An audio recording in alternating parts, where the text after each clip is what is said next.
Stories from the Tabernacle by May Moore. Stage directions for Captain Riley. This time, when we place the desert for this story, we're going to move the sand to the side so that we also have room to show some water. So I put down some blue felt on this side because this story starts with the boat wreck. Now, I happen to have a boat, so I'm going to use that, but you can also make a felt boat to use in this situation. And I picked 3 wooden characters to be Captain Riley and his crew, sort of the lightest colored people I could find. And I made these felt little cloaks to go over them because to show that they're slaves in this story, I'm going to remove these, and then later they're going to be given different clothes, which is going to be a nice parallel to Joseph when he starts out wearing the cloak and then he loses it, and later he gets the purple cloak. So that's why they are sort of wearing clothes, if you will. And I am going to start them over here. So they're in the ocean, and then they're going to be shipwrecked. So you can kind of show the boat moving around, and then, whoa, it tips them out. Slide the boat back this way. Then they're going to find themselves in the desert.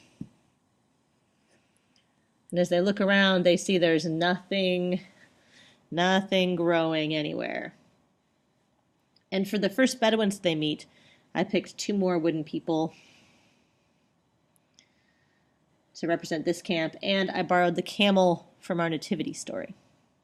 So they're over here, they're going to be sort of waiting, and as Captain Riley and his crew slowly make their way across the desert, this is the camp that they're going to find. And it's here that they become slaves. So to show that they're slaves, I'm going to remove their clothes.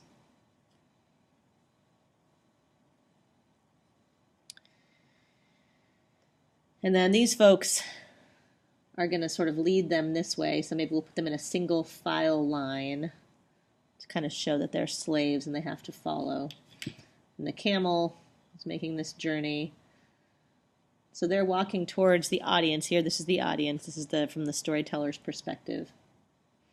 So we're going to slowly move them in a line. And then this is when Captain Riley looks and he sees that his captor is praying. You could put it down like it's praying. And he wonders, how can people who are so devoutly religious keep slaves? And they keep going on their journey.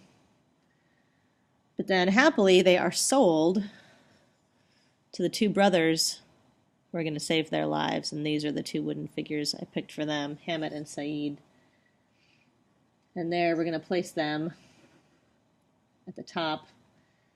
And now, these folks are selling them, and they're going to leave. We're going to move those figures off.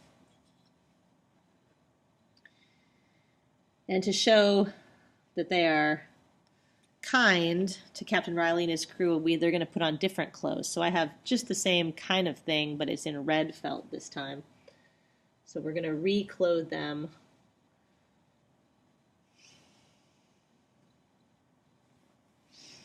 And now they're going to walk this way with the brothers.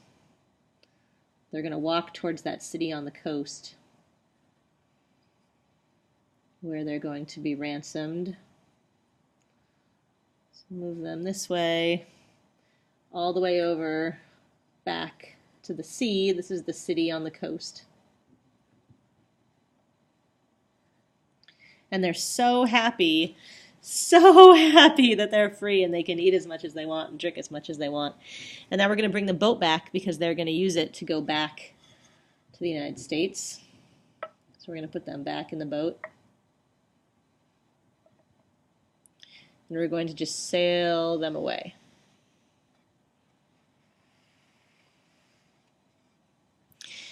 And then to talk about the book he wrote, I just made a little tiny construction paper book with the title Sufferings in Africa by Captain James Riley.